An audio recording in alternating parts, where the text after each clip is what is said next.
प्राचीन काल में मनोहर नगर में एक ब्राह्मण रहता था। वो ब्राह्मण भगवती जगदम्बा का भक्त था। नित्य प्रति माता की पूजा अर्चना करता था। उस ब्राह्मण की अति संस्कारवान तथा सुंदर सुमति नाम की कन्या थी।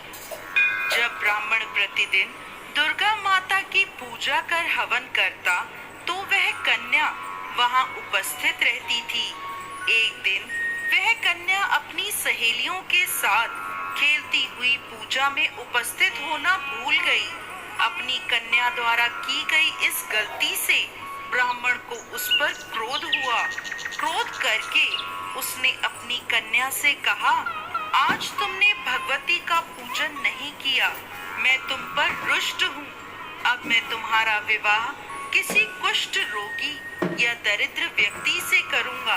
पिता द्वारा कहे गए इन शब्दों से सुमति आहत हो गई और अपने पिता से बोली, मैं आपकी कन्या हूँ, हर तरह से मैं आपके अधीन हूँ। जिससे आपकी इच्छा हो मेरा विवाह उसी से कर देना, पर मुझे वही मिलेगा जो मेरे भाग्य में लिखा होगा। मुझे यह पूर्णतः विश्वास है, जैसे अग्नि में घी डालने से अग्नि अत्यधिक प्रज्वलित होती है, उसी तरह बेटी द्वारा कहे गए इन वचनों से वो ब्राह्मण और अधिक क्रोधित हो गया और क्रोध की अग्नि में जलते हुए उसने अपनी कन्या का विवाह एक कुष्ठ रोगी से कर दिया और उसे विदा करते हुए बोला, हे पुत्री, अब तुम अपना कर्म फल भोगो। देखते हैं भाग्य के भरोसे रहकर तुम क्या करती हो।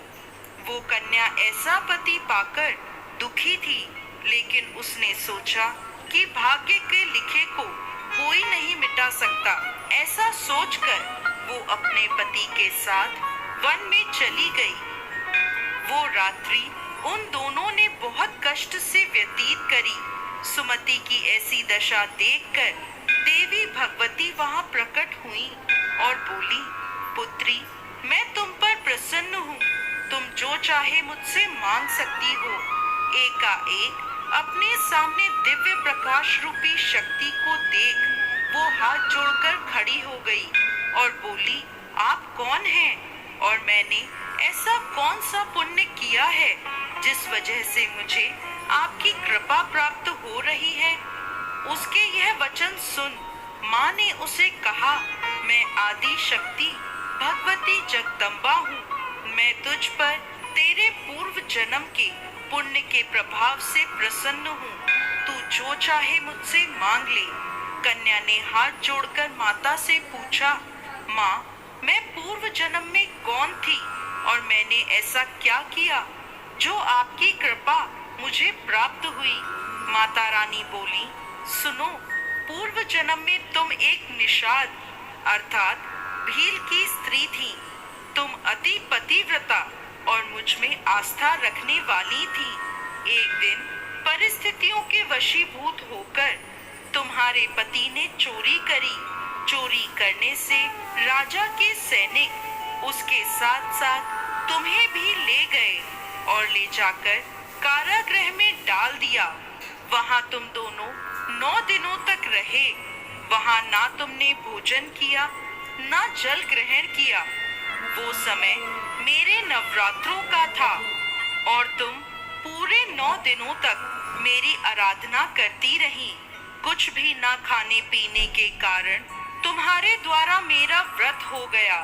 उस समय तुमसे जो व्रत हुआ उसके प्रभाव से प्रसन्न होकर मैं तुम्हें मनवांछित फल प्राप्त करने का आशीर्वाद देती हूँ। तुम्हारी जो इच्छा हो मांग लो। वह कन्या बोली, आप मुझ पर प्रसन्न हो तो मेरे पति को कोढ़ मुक्त करो। ऐसा सुनकर माता बोली, तथास्तु। तब उसके पति का शरीर भगवती की कृपा से कुष्ठ रोग से रहित होकर अति कांतिवान हो गया। अपने पति की मनोहर काया देखकर वो माँ भगवती की स्तुति करने लगी। हे माँ, आपने मेरा उद्धार किया है। आपको मेरा बारंबार प्रणाम है। माँ, मेरी रक्षा करो, मेरी रक्षा करो। माँ ने उसे आशीर्वाद दिया, हे पुत्री, मेरी कृपा से तू सर्व सुखों से संपन्न होगी और शीघ्र ही उदालक नामक अति बुद्धिमान, धनवान, कीर्तिवान तथा जितेंद्र पुत्र की माता बनेगी। ऐसा आशीर्वाद देकर माता अंतर ध्यान हो गईं। दोस्तों, जो भी मनुष्य इस व्रत को भक्ति पूर्वक करता है, वो इस लोक के सुखों को भोग कर अंत में मोक्ष को प्राप्त करता है। जय माँ दुर्गा।